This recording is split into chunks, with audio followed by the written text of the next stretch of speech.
In fact, speaking of Marvel, they had some big news that came out of Comic-Con. We're going to start with they gave us.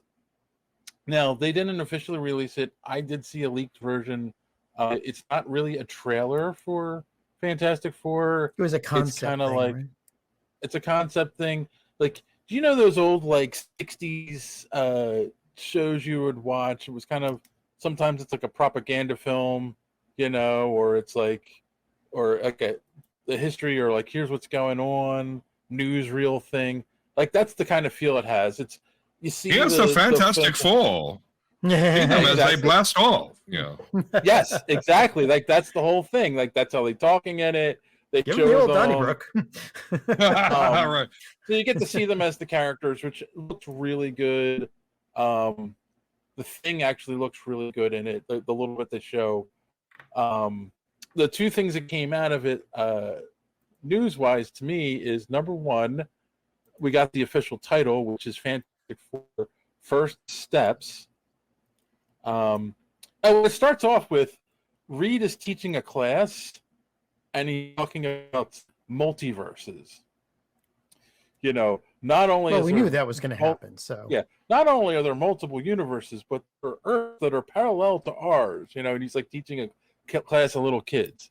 I can't wait till one of the Marvel characters faces off against Doctor Doom and falls to their knees crying, "Your face, why do you look so much like him? Why do you wear..." Yeah, we'll talk about that in a second. The other thing that came from that clip that no one was really talking about, because I don't think you were allowed to, at the very end, you see Galactus. Like, not cloud, not a dust cloud. Yeah. Honest to God, you see his face. Like you're looking through a window and you see his giant face coming under the window, and it's like, oh, cool. Like that got me excited. Like I want to see a live action Galactus. It looks like it's future tech in the '60s era. Yes, very much so. Like you've got like Stark Expo from the when they were showing in the past from Captain America First Avenger, and he's at the Stark Expo, and they had not Tony. What's Tony's father's name? Howard Stark. Howard showing this flying car and and all that kind of like future tech stuff that was going on. Yeah, so that's there's a Fantastic car which looks like a 60s or 50s Studebaker, but it's a flying car. So yeah, definitely has that feel to it. The only thing I didn't like, and then you guys can tell me if you saw any of it and what you thought, is Pedro Pascal didn't shave his mustache. And I'm not a big fan of Reed Richards with a mustache. Like, it's just weird to me. I like Pedro Pascal. I'm kind of like up to the idea of him playing Reed Richards, but he didn't shave his damn mustache. Come on. Reed's never had a mustache in the comics. So I think a later Reed Richards. I think I've seen Reed Richards. I can't think of. We saw him with a beard in Multiverse of Madness. That. Yeah, and nobody said a word. So I think we were all shocked by Krasinski did it. True. And Krasinski's face, well, the beard kind of, that's like the icing on the cake for that man meat. But it's just, I think as long as they give us a good read, we'll be like, nobody, you just won't even notice it.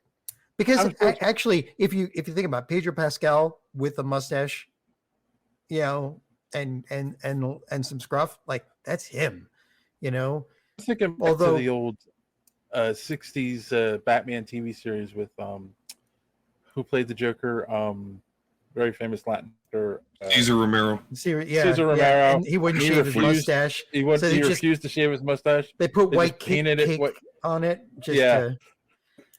You watch your mouth. That's my Joker, sir. He was a good Joker. He really was a good Joker. Sound like my older brother. So, so what do you think, Don? You excited for the Fantastic Four? Yeah, I'm excited to see what it could mean. I'll talk about this a little bit, but I'm done with the multiverse, and that's kind of affecting my outlook when it comes to my excitement for Marvel movies. So I like, though, that I think it's a real good sign, rather, that they are going back to the 60s aesthetic. And I think Pedro Pascal will make a good Reed Richards. Galactus in the first movie, I'm just not sure yet. Because are they really going to do the ultimate nullifier thing? And if not, how is the Fantastic Four? I feel like they showed him in that clip, but I have a feeling if he's in it, it's a tease at the end. You know what I'm saying? I don't think he's the main villain in the first one. They don't storyline as their first. They need something to hook us. And if they redo the storyline, it would be okay, but not great. And I think they want great for the first outing of the Fantastic Four, because after Fan Four Stick, they've got some makeup to do. So, I mean, I would go with Galactus after that, and they could still tie it in with the Celestials, somehow. Maybe Galactus comes down to see why is there a big Celestial sticking out of this planet?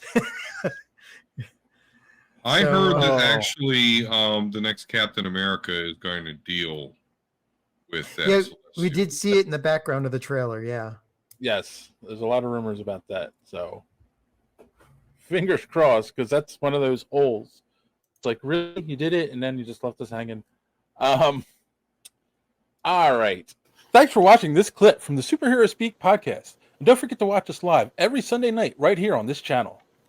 While you're here, hit the subscribe button and click the bell for notifications so you won't miss out on any of our great upcoming content. Speaking of content, don't forget to check out our website, superheroespeak.com, where you can find the podcast, links to our social media, merch, comic reviews, and so much more. That's superheroespeak.com. Thanks for watching, and don't let your cape be caught in the door. See you next time.